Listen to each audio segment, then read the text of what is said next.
Okay, so throughout the semester, we've been learning about criminalization, how immigrants are portrayed in different historical waves, how street gangs come out of segregated low-income neighborhoods. There was a criminalizing of people for just doing what they had always done. In California, when it became part of the US, there was the alleged crime wave in the mid-20th century that ended up resulting in the Zoot Suit riots. There's the Chicano moratorium during the civil rights movement and the Chicano movement, with kind of the police pulling the permits and then wreaking havoc on the people at the rally of the Chicano moratorium. There's a long history of criminalization and kind of just negative outcomes, interactions with police. With that said, there is something bigger that begins in the 1970s and really exponentially in the 1980s, that we now refer to as the prison industrial complex. And similar to the military industrial complex, the military industrial complex is about more than just jails and prisons. It's about this whole system where there is money to be made in the incarceration of people into jails and prisons. And there are political careers and elections to be had by being tough on crime and getting elected that way and scaring the public about crime waves. So in the 1960s, there was the civil rights movement, and I talked about an example, the Black Panthers, the Black Power movement, and we didn't talk about hippies and kind of a degree of growth in drug use associated with hippies. And in the 1970s, there was a reaction to this. And that reaction was the war on drugs, being led by President Nixon. At that time, in 1971, we had 40,000 people in prison for drug offenses. By 2010, around that time, we reached the peak at 500,000. Since then, there's been some reforms. And so more recent numbers, 2024, we're at 366,000. So it began in the 1970s with the war on drugs, but the war on drugs grew exponentially in the 1980s. In the 1980s, President Reagan signed the Anti-Drug Abuse Act. And this act, I'll come back to some of this.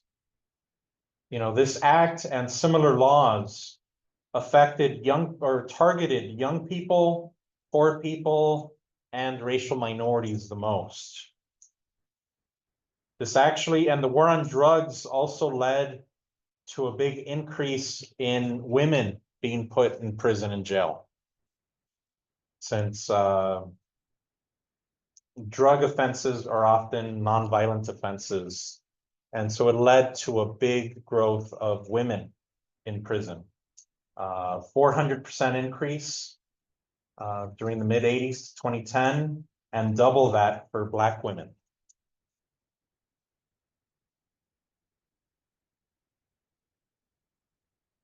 In addition to Reagan's Anti-Drug Abuse Act, there were lots of other things going on. There was First Lady Nancy Reagan with her Just Say No campaign, Just Say No to Drugs. And there was Los Angeles Police Chief Daryl Gates. On the one hand, he founded DARE. I imagine a lot of you took part in DARE programs at some point in your K through 12 education. Yeah, that's not a terrible thing. That's probably a good thing. But Daryl Gates had very strong opinions. This is a quote of his. He believed that casual drug users ought to be taken out and shot.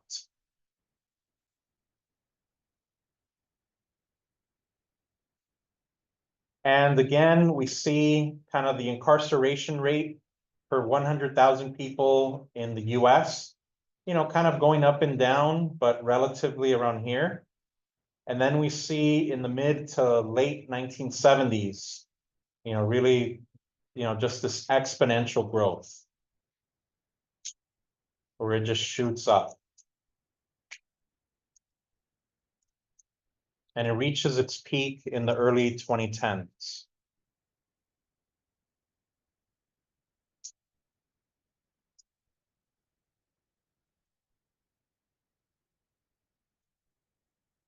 So it wasn't just that one Reagan act, there were lots of laws that were contributing to this war on drugs at the time.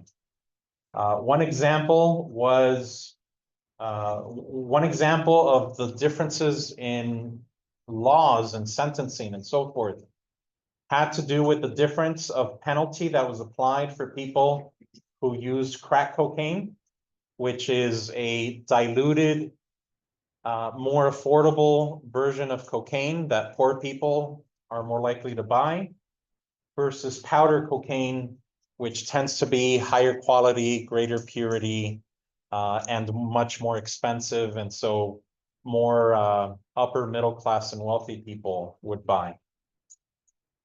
In 1986, you could have 5 grams of crack and get 5 years in prison, or you could have 100 times more, 500 grams of powder cocaine in order to get the same penalty of 5 years. So you could have a whole lot more powder cocaine and not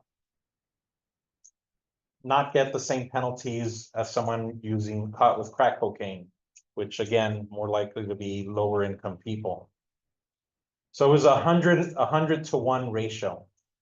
In 2010, under President Obama, he changed that so that he made it 18 to 1 instead of 100 to 1. Still very disproportionate, just less so. And let's see, crack cocaine, because it's more diluted, it can be more dangerous because you don't know what it's been diluted with. It could be something more toxic and dangerous to the users. Some people claim that it was also like a higher high and therefore more addicting. So there's that part of it too.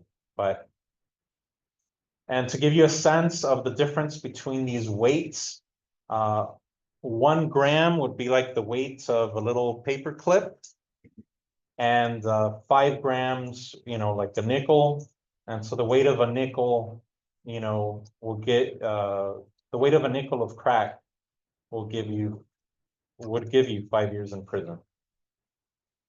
Another type of law that was growing in popularity in the 1990s would be the 3 strikes laws. This was the idea that if someone committed 3 felonies, the judge in the case would not have leeway to decide on what would be an appropriate sentencing in a given situation. It was mandatory 25 years, which is considered a life sentence. And so there were 24 states, practically half of the United States passed 3 strikes laws that led to more people being in prison for longer periods of time.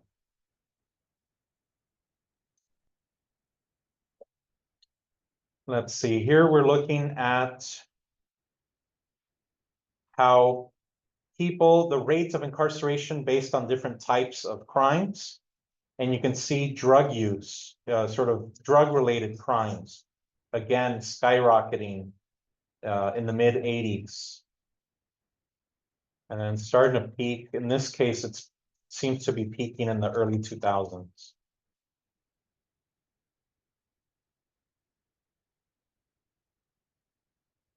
Then there's other laws. In New York, they had something called stop and frisk. Stop and frisk meant that police in New York City in particular were given the right to stop anyone they see walking around and search them for no reason at all other than they suspect they might have something illegal on them, like drugs.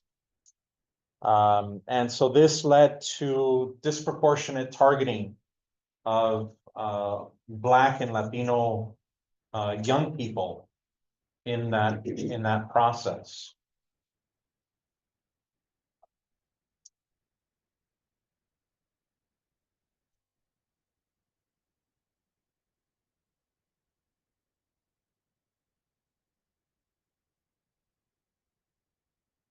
Stop and frisk was found unconstitutional in 2013, but not after, decades of being implemented. And then in Arizona, we learned about Senate Bill 1070 that made it legal for police to racially profile, to be able to pull over vehicles without any reason other than suspecting there might be someone undocumented in the vehicle. And so it just gave them the right to pull over anybody without them committing any crimes other than their suspicion. Another example of these types of laws, in California, they started having gang injunctions. Gang injunctions made it, let's see, it made it so that things that are not illegal for anyone else are illegal or end up getting counted as crimes if you live in a neighborhood that is associated with a street gang. And so examples would be in Los Angeles, for example, they would have gang units. These gang units would go around and stop people that they just would encounter on the street, or they would pull them over and they would interview them. They would take a picture of them. They might have them partially strip, like, do you have any tattoos? Take off your shirt, take pictures of any tattoos you have. And if at any point in the future, any of those people committed a crime, the fact that they were on their database would be added as an additional crime. And so again, about criminalizing, about trying to pile on as many crimes as possible so that they can be put in jail for as long as possible, or prison.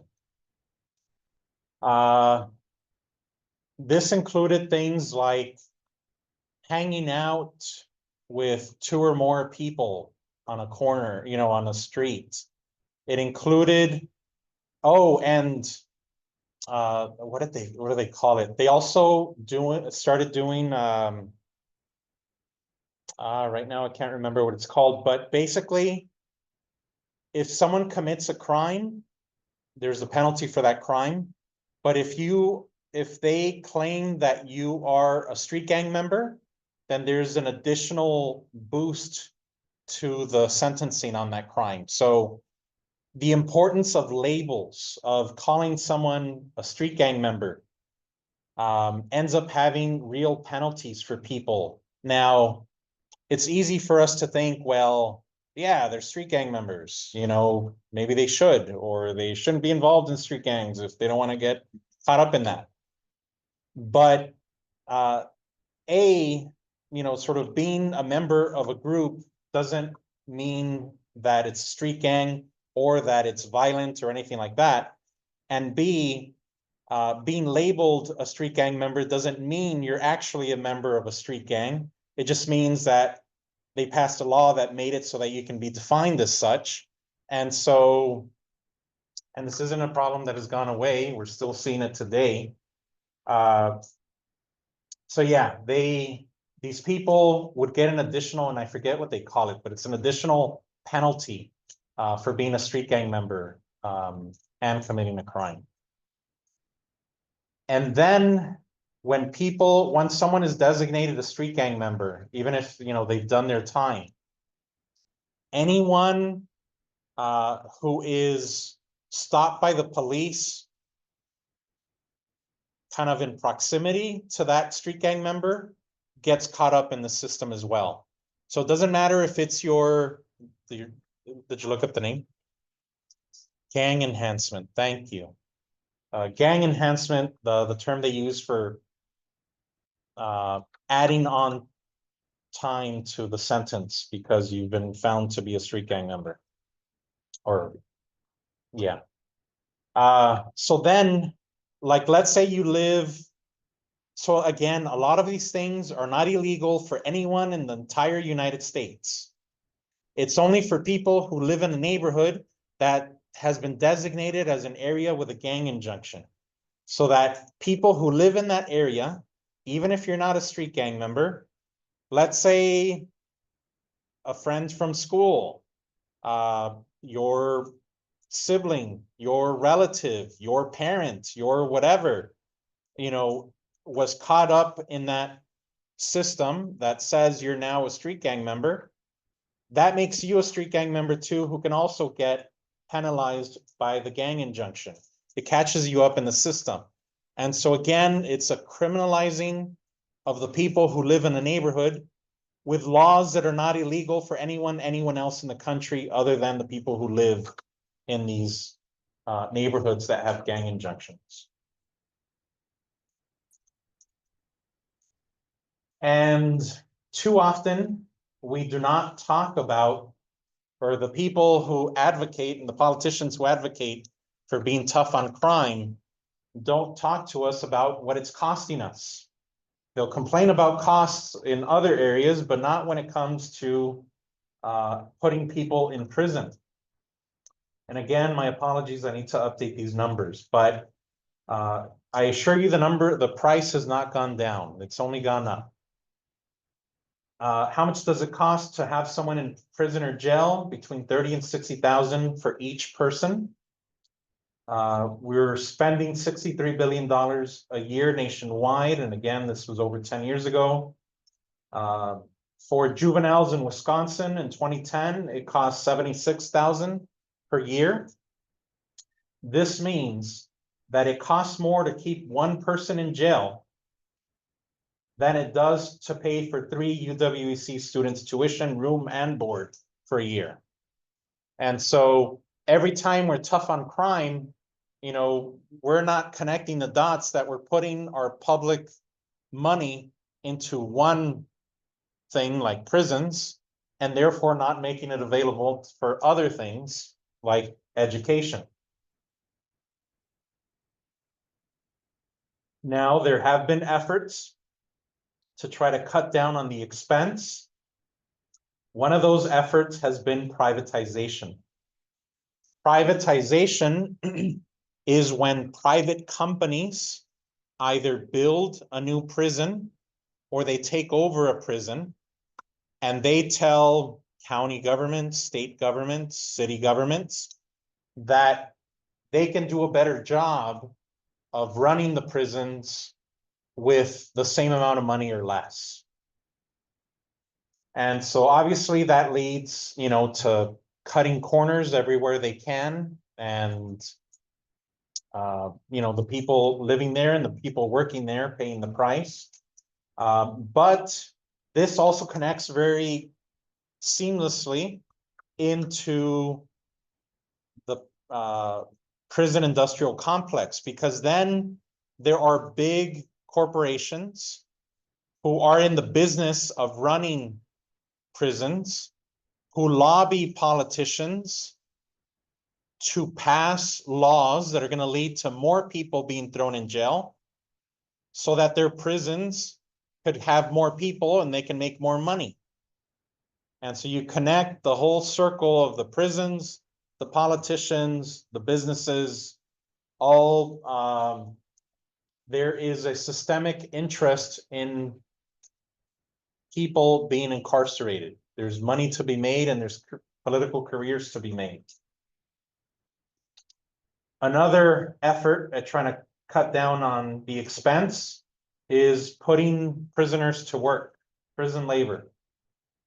Now, we usually associate the 13th Amendment with having gotten rid of slavery, but the 13th Amendment has an exception that says that you can still have slavery today as long as it's for punishment for having committed a crime. And so we got rid of slavery except for as a punishment for crime. So that means that prisons don't have to pay their employees. To be fair, sort of, a lot of them, most of them do pay their prisoners for the work they do, but they pay an average of 63 cents. So then technically it's not slavery, they're paying them for their labor. There have been some movements to try to move away from this. In 2022, there were 4 states that voted against this. Many states still allow it.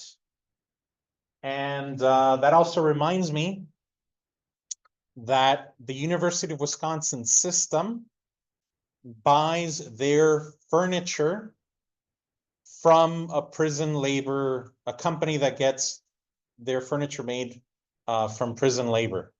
So a lot of the furniture in Centennial, that's one of our newest buildings, furniture from prison labor. And so we are complicit in this system that supports this. And, you know, they're making new buildings right now. And right now is a good time to, you know, check in on that to see if they're going to do any better for the next buildings. You know, not much we can do about Centennial now, but we do have new buildings in the works that hopefully aren't exploiting people.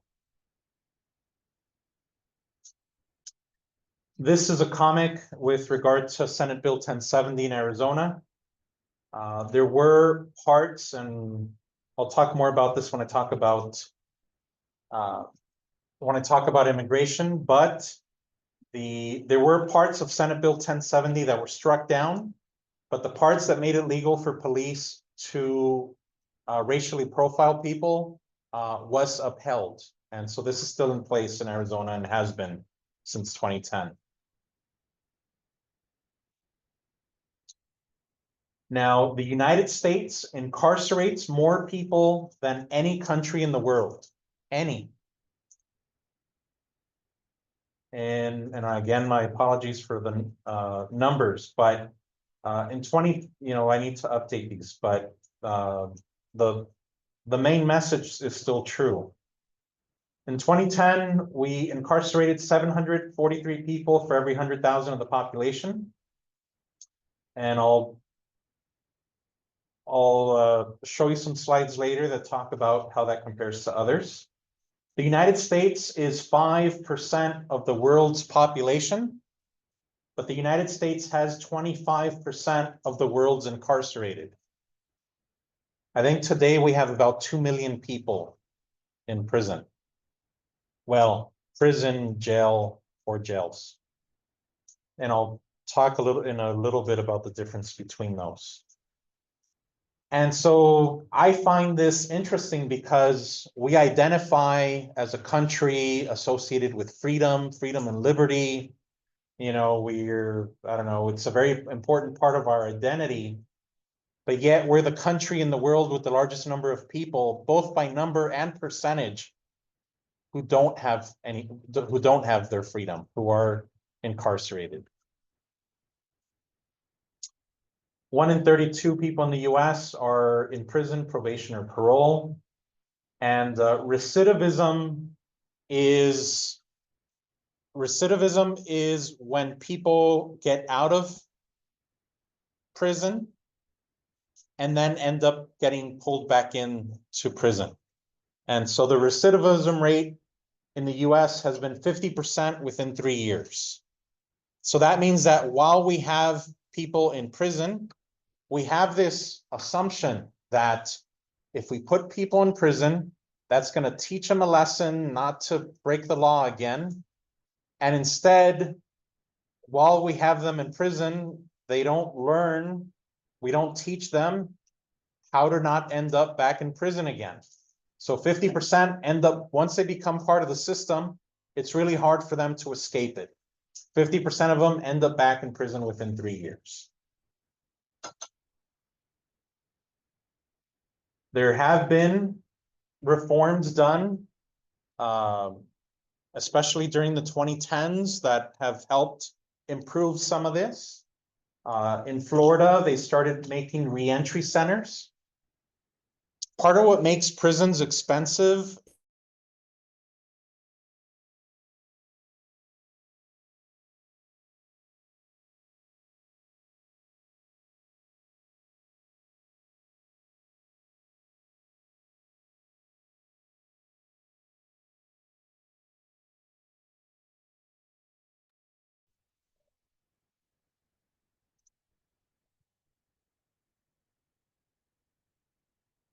see what happens there. So these reentry centers would help prepare people for leaving prison. They might learn some skills. At the very least, they're going to learn to have more liberty, more freedom, more control over their lives, and have some time to think and prepare for doing better when they get out. And so in general, throughout the country, teaching them skills. I do have a, what would it be? A nephew or a second cousin who in California was put in jail for 10 years. And but before he got out, he learned to weld. And then he was able to get a good welding job once he got out and has managed to stay out and not go back to prison. And so teaching skills like that. There was a drop in 2009 in the amount of people, the rate of incarceration. The first drop since 1972. And like I mentioned, the trend has continued. So there is some promise there. In 2014, the voters of California also voted for California Proposition 47, which would reduce the jail time for nonviolent drug and property crimes. Another thing that has been growing in popularity is the use of house arrest and ankle monitors and phone apps for people that are either on probation or parole to be able to not go to prison. You know, they could at least be at home. And that also makes it for people to be able to do things like, like some people do their time only on weekends. So they're able to work during the week, go to prison on the weekends or jail on the weekends. Some people are able, under house arrest, but they can still go to work. And they have ankle monitors with GPS that make sure they only go to work and back home, that kind of thing. And so these things are less expensive and they allow people more freedom and less connections to other criminals that have nothing else to do but think about crime when they're all together and learn from each other. So there's positives to it, but the drawbacks are also that these things are so convenient that it also becomes easier for judges to hand them out to everybody that they come across.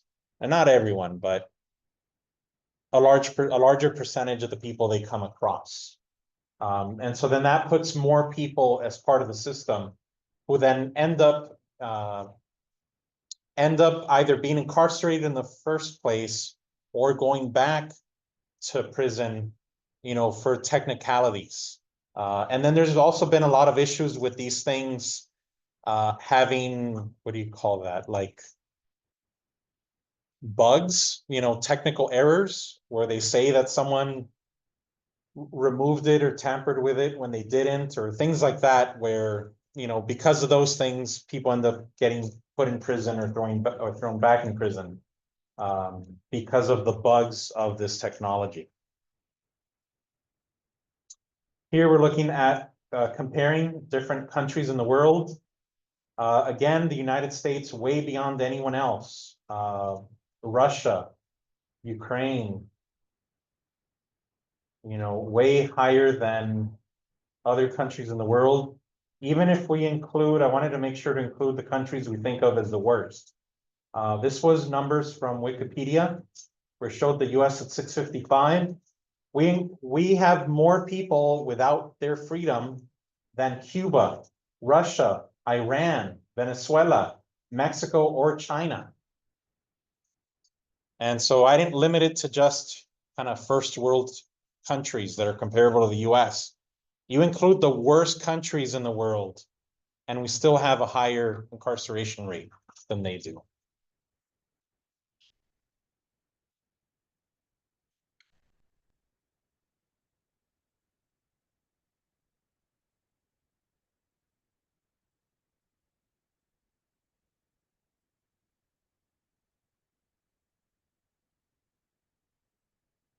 What's the difference between these things? It's sort of incarceration can be more complicated, and sometimes it's confusing because it's complicated. So we could start with probation.